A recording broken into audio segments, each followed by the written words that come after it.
What's up, everybody? This is the Booch, and welcome to part 5 of the WWE 2K24 Showcase Journey. Today, we're going to be diving into another classic WrestleMania main event, the ultimate babyface versus babyface match, and I believe one of the first, if not the first, of its kind in WWE history between the immortal Hulk Hogan and the Ultimate Warrior. So sit back and enjoy as we check out the WWE 2K24 Showcase Journey. The sports entertainment world could only brace for impact as Savage and Hogan battled, and when it was over, a common WrestleMania sight was seen. Hulk Hogan celebrating in the ring with the WWE Championship back in his possession. And as the 1980s gave way to the 90s, around the world there was a real sense of looking for the next big thing. The newest, the coolest, the fastest, the strongest, anything to show where the future was. This was also the case in WWE. Hogan had occupied for 6 years. The untamed superstar appeared capable of matching Hogan's strength and had dominated all other opponents. Even that loss we relived at WrestleMania 5 against Rick Rude, he avenged that just a few months later at SummerSlam, regaining the Intercontinental Championship in the process. But this talk all seemed like fantasy, only existing as a dream match. Hogan and Warrior weren't enemies, and for either of them to turn against the other would run against the strict codes of honor to which both men claimed to adhere. Royal Rumble match. It was brief, but for a moment the only two men in the ring were, you guessed, between the two. That small taste, though, was all the world of sports entertainment needed to know that they wanted more. Even more interesting, it would be Hulk Hogan who would challenge the Ultimate Warrior to a contest at WrestleMania 6. Adding to the stakes was the stipulation that both the WWE and Intercontinental Championships would be up for grabs, leaving the winner with supreme claim to lead WWE into the next decade. All right, now it's your turn to try and shock all the little Hulkamaniacs out there and try to beat Hogan at WrestleMania 6. Here we are in the Sky Dome. Hulk is ready for a fight, so bring it to him with punishing offense. Then show Hogan you fear no man and try to rattle him with an opponent taunt. So now this time I'm playing as the Warrior and I'm against Hogan. So now I get to see the Warrior from a different perspective than I did when I was playing as Rick Rude. And I get to see Hogan from a different perspective. I'm seeing Hogan suffer a loss at WrestleMania, which is the first time Hogan ever lost at a WrestleMania. Like, this was going to be a big, major moment for both of these guys. Now, obviously, this was a stellar main event and one of the greatest matches, if not the best match, the Ultimate Warrior ever had. It was one of the best that Hogan ever had, but it was definitely the #1 best match the Ultimate Warrior ever had. In fact, people joke around, the best match the Ultimate Warrior ever had was against Hogan at WrestleMania 6. But the worst match Warrior ever had was against Hulk Hogan at Halloween Havoc 1998 in WCW. Now what's funny is, Gator and I have both done classic pay-per-view reviews with both of those pay-per-views. We've reviewed WrestleMania 6. In fact, it's one of the most successful episodes in the history of the Boochcast.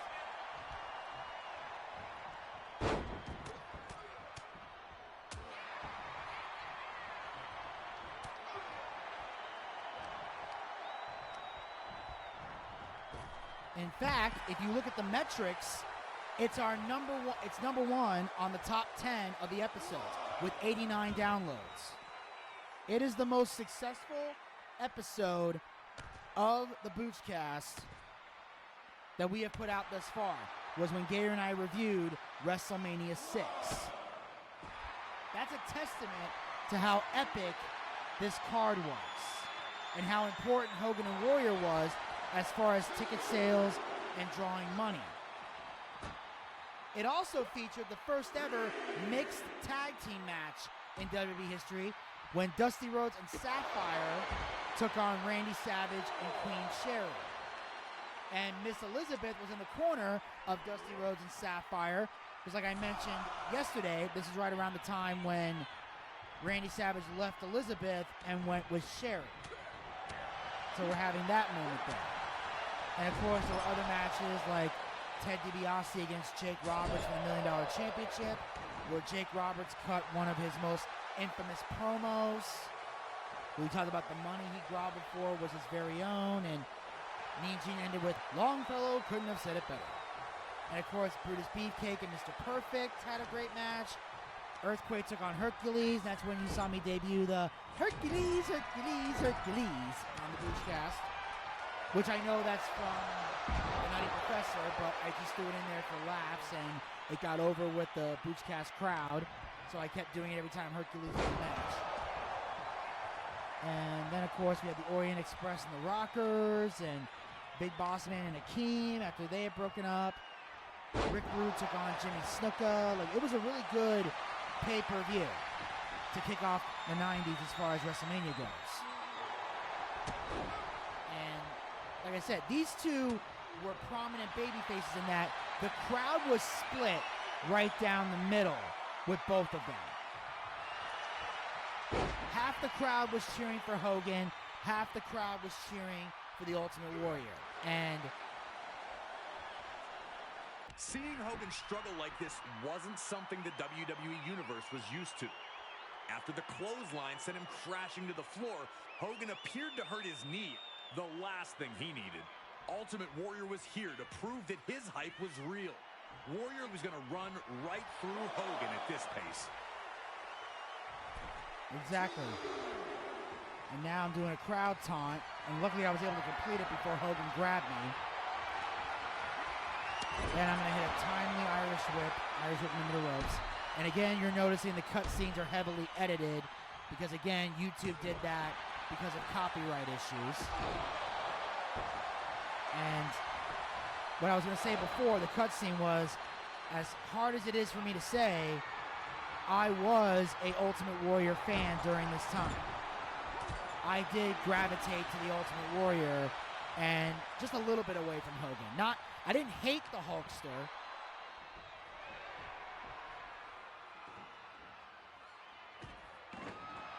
When Warrior is up, the dominant superstar, getting to his feet while Hogan stays down. The Hulkster was running out of magic. Could he find one more iconic comeback? So like I said, even though I didn't hate the Hulkster, I was gravitating more towards the Ultimate Warrior.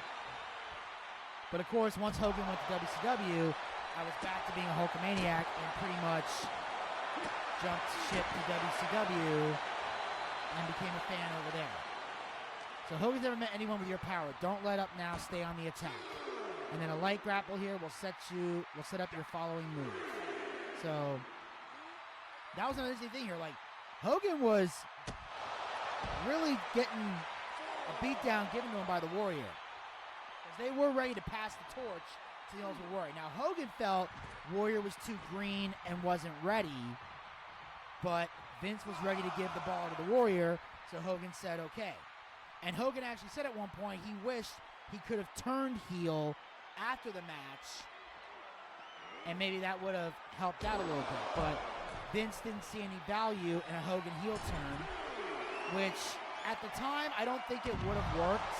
I felt like when Hogan turned heel in '96 at Bash at the Beach, that was the right time. I genuinely believe that. I genuinely believe that was the right time to put Hogan in a bad guy spot. It's all about timing. And they timed it perfectly. So I don't know if Hogan would have worked as a heel during this time. Yeah, it would have been fresh. Yeah, it would have been different. But I don't know if it would have worked with this WWE crowd. So that's one thing I respectfully disagree with the Hulkster on. I don't think him turning heel against the Warrior would have done him any good. But eventually they had realized Ultimate Warrior wasn't drawing the money necessary to be a champion, and the crowd was starting to see through the Warrior, and that's why eventually the title went back to Hogan at WrestleMania 7.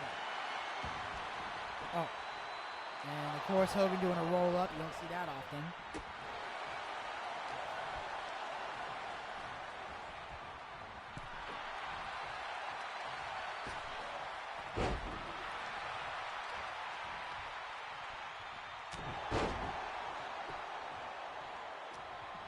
All right.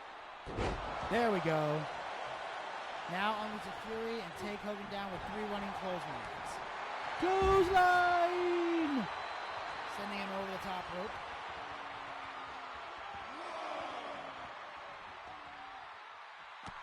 And there's 2. Clothesline!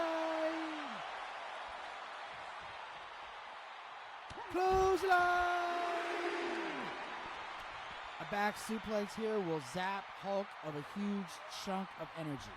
Now, for those who don't know, the reason I yell clothesline like that is because that's how Gorilla Monsoon yelled it at WrestleMania 8 when Warrior made his return to WWE and helped Hogan with the beatdown between him and Sid Justice, which obviously we'll go into deeper detail about that in the WrestleMania 8 Classic Pay-Per-View review, which, as I mentioned before, that will be dropping on April 14th, the Monday before WrestleMania weekend, WrestleMania 41. That's when we'll be dropping that Classic Pay-Per-View review. In the meantime, I'm going to try to get some other podcasts out, but mostly I'm just going to be doing NXT and TNA recaps for the time being, because I'm still trying to work on all this other video content and everything else. So I'm trying to get that going.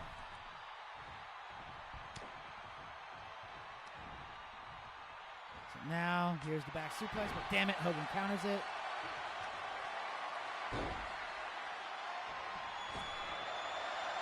And there's the leg drop.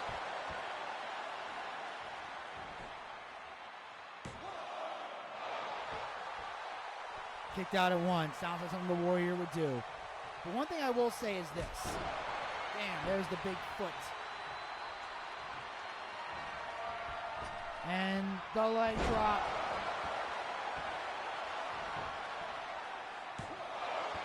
Boom! The skin of my teeth, I kicked out of that motherfucker. That was close. I mean, technically it wasn't close. I kicked out at 1, but you know what I mean. And one thing I always found intriguing about this was, what would have happened if Hogan had won at WrestleMania 6? If he had actually become the Intercontinental Champion.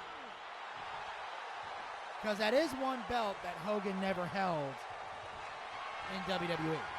Because he was a world champion and a tag team champion, and that was it. He held no other belts in the WWE. I had to use my resiliency on that one. And then at WCW, he held the world title there, but was never a United States champion or a tag team champion or anything like that. I would like to have seen Hogan hold a couple of other belts besides just the world title. Like I said, I felt him and Randy Savage should have been tag team champions, or at least him and Brutus Beefcake. They could have won the tag belts at WrestleMania 9. I thought that would have been fun to see.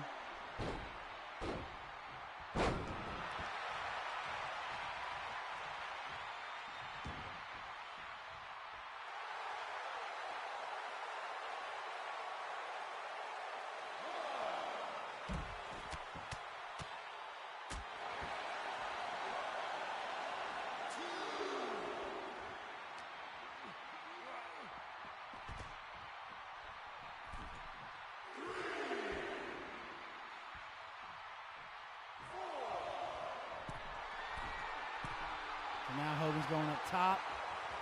You don't see that very often. But I counted it. I'm that damn good.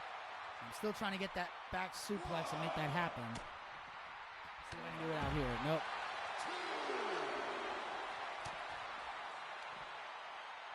And slammed him onto the ring guardrail. I almost said ring apron.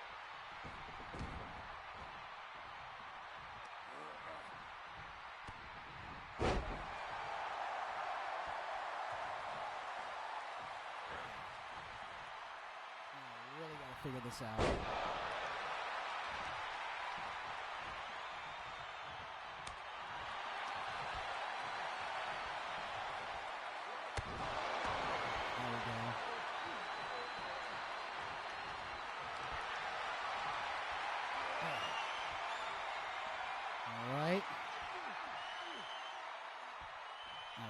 fight out of this shit. Here I am fighting out from underneath as both of us are worn out. Both of us are in the red.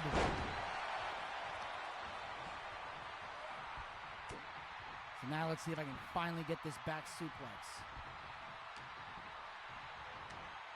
But Hogan is being a difficult, monumental pain in my ass.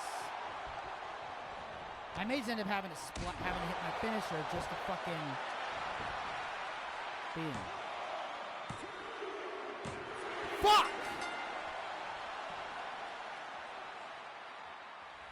All that hard work down the fucking drain.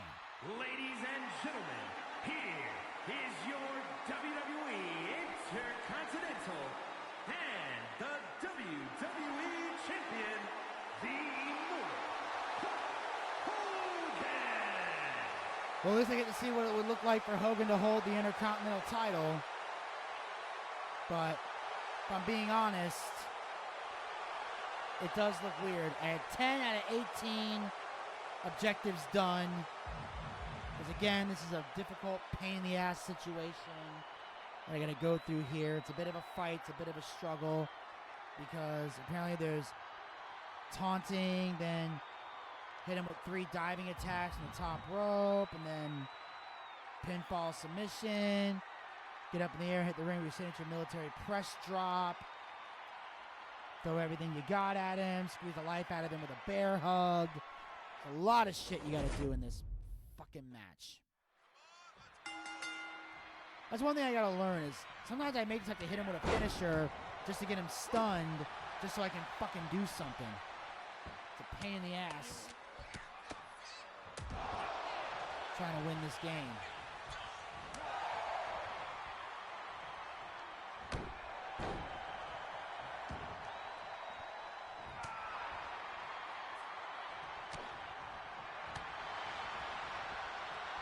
So here we go. And there we go. Drop it.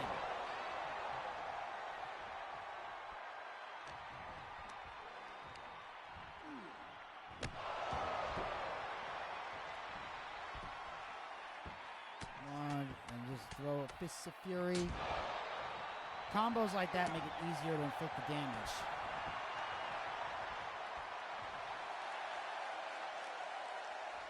Alright. Damn it!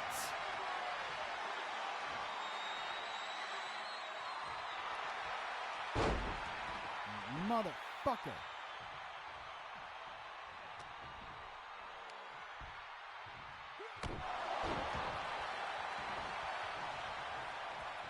Don't you interrupt my taunt, you bald extension wearing fuck. Yeah,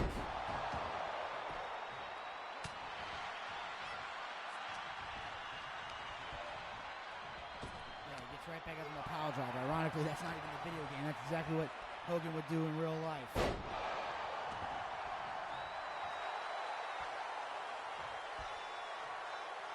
There we go. Got that taken care of.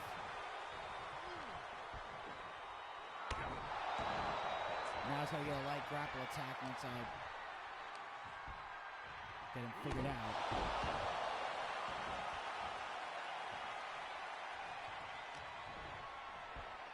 Boom, there we go. Now let's get a submission hold going.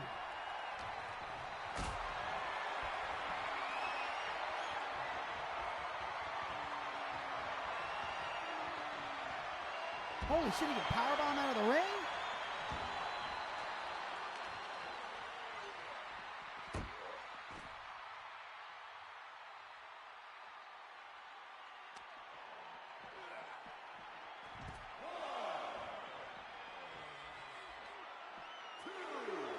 Now he's got to inflict the damage and the punishment. See, I'm the type of person, when I'm in a match, I'm trying to go for the objectives. Because I know I can hit him with a million fucking finishers, but I can't cover him 1, 2, 3 without completing the objectives.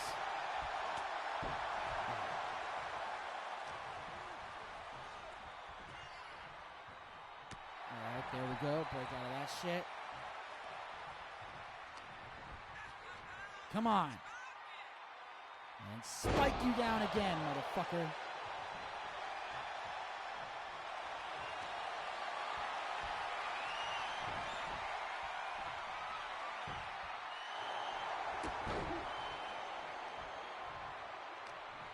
now hit him with one of my front running attacks. Damn it.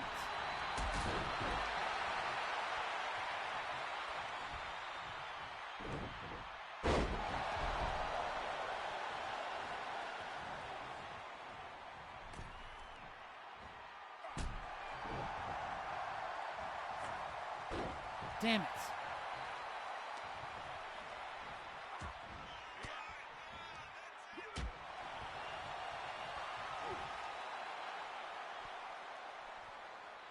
Seeing Hogan struggle like this wasn't something the WWE Universe was used to. After the clothesline sent him crashing to the floor, Hogan appeared to hurt his knee, the last thing he needed. Ultimate Warrior was here to prove that his hype was real. Warrior was going to run right through Hogan at this pace. There we go. Dominant superstar getting to his feet while Hogan stays down. The Hulkster was running out of magic. Could he find one more iconic comeback? Last time he did. Hopefully this time he won't.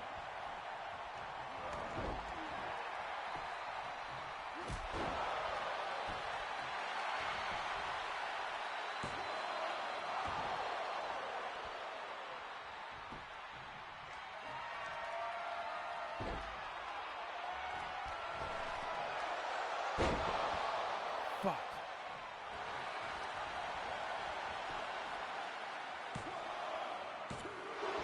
There we go. At least I was able to kick out at 2.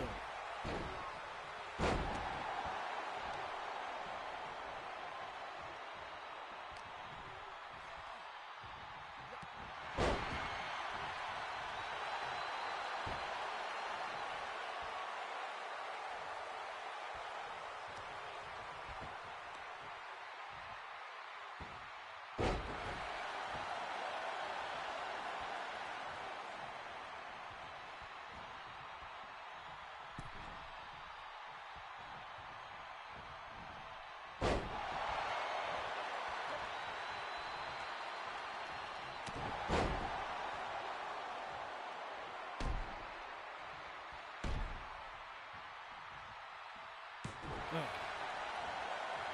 don't remember Hogan having a move like that. I've seen him drop elbows like that before.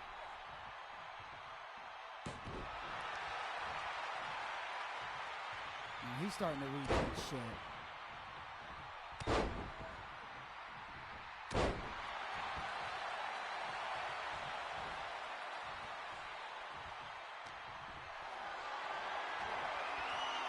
There we go. Shot block that motherfucker. Take his fucking knee out. Take his knee. Turn him into a Kaepernick and take a knee.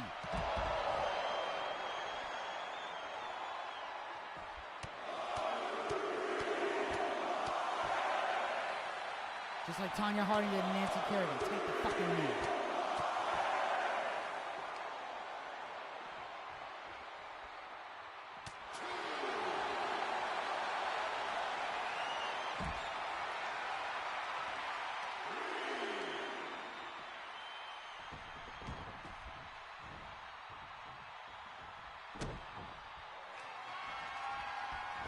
Now, bam! Just to humble his ass for a moment and keep him at bay.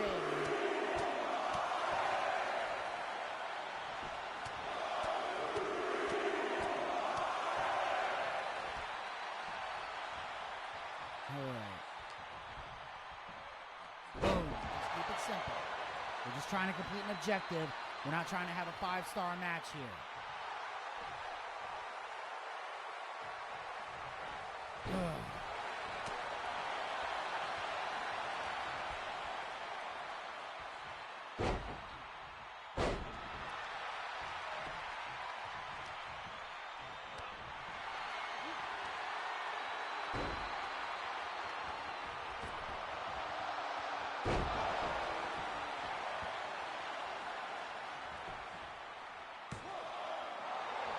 All right, there we go.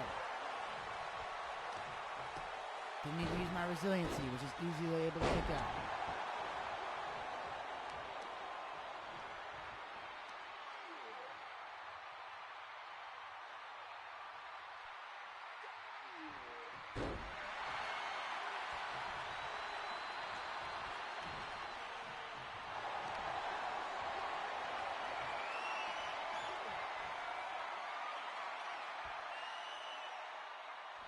Now I'm able to fight out because I'm very good at button pushing, both in and out of the video game world.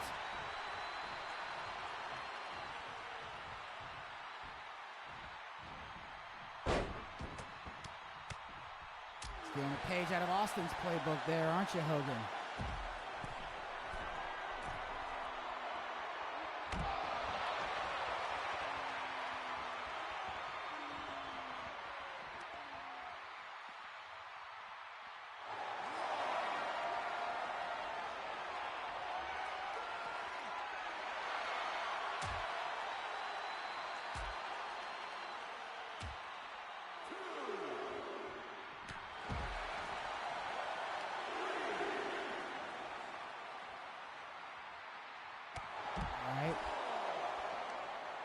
I just need one more clothesline. Now I'm not doing the Gorilla Monsoon thing because right now I don't feel like having fun. Right now I'm not laughing no more.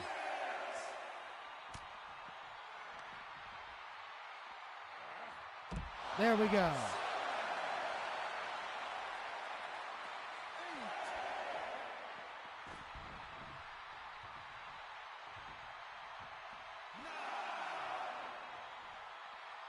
Okay, I broke the count.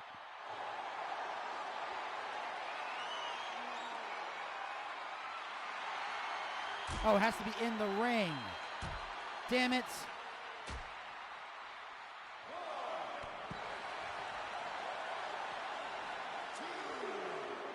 Right idea, wrong place.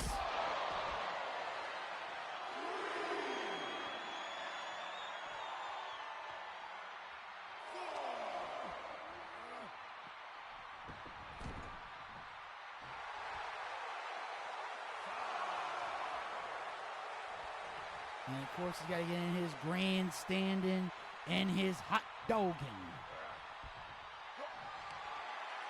Oh, Christ, not again. Oh, yes!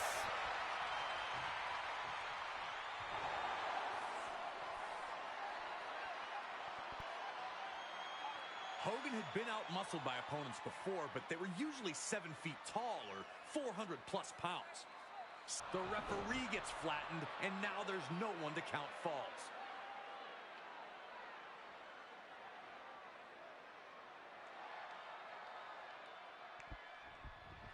All right, throw everything we got at him. And diving attacks off the top rope.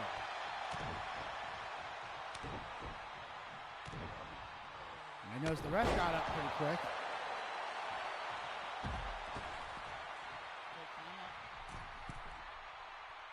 This is the thing I hate.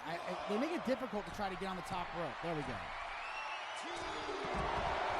right, so there's one. Let's go back up again. Get him up, get him up, get him up, get him up, get him up, get him up. Leaping! Oh, there's two. All right, get in the ring, get in the ring. Let's go back up. Go back up, go back up, and there we go. Get up, get up. Leap of faith! Boom! Take his ass down. Now I can just use any taunt after I just beat him senseless.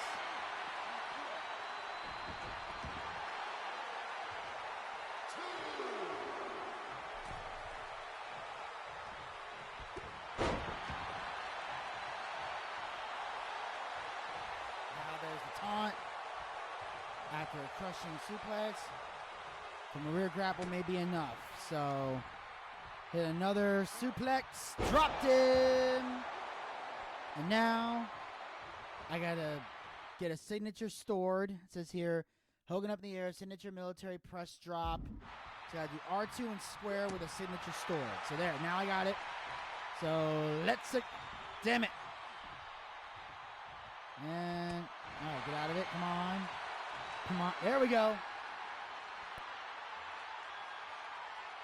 As Warrior lifted Hogan up, things were looking perilous for the Hulkster. It was just up to the Ultimate Warrior to fulfill his destiny. Could he defeat Hulk Hogan?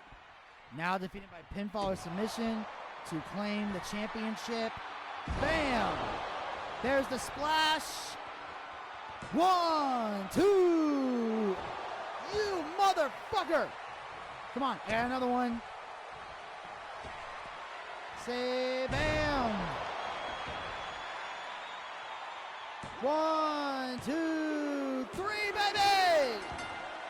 And there you have it, the Ultimate Warrior. Ladies and gentlemen, here is your WWE Intercontinental and the WWE Champion, the Ultimate Warrior! Load the spaceship with the rocket fuel, as I am now the WWE Intercontinental Champion still, and the new World Champion, as I take the WWE to places it should never have been. Finally, I beat this fucking level. This was very, very difficult. I thought this would be a lot easier than I anticipated. I really did, but luckily I was able to get it done. So that, ladies and gentlemen, will conclude this WWE 2K WrestleMania Showcase journey. Make sure you guys stay tuned for part 6. That's going to be a doozy. So make sure you follow us on all of our podcast platforms. Links are down in the description box below. Follow us on our social media platforms. Links are down in the description box below. And of course, as always, hit the subscribe button and ring that bell to be notified so you never miss another episode of the WWE 2K24 Showcase journey, as well as other additional Boochcast YouTube content. We'll talk to you guys next time. Until then, pizza, baby!